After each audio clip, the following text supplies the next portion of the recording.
Hello everyone, this is Teacher Grace at pag-uusapan natin kung ano ang susunod na gagawin after we received our medical allowance. Required ba talaga sa mga guro na mag-secure ng insurance after receiving the allowance? Not exactly. You are not automatically required to get an insurance, but you are afforded the option to do so.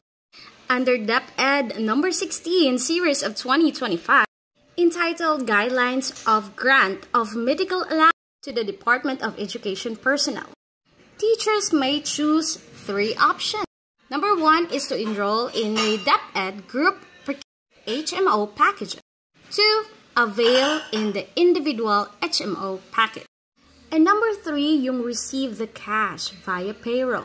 If you chose option 2, you need to secure your own individual HMO and secure the receipt or proof that you are already under the HMO product.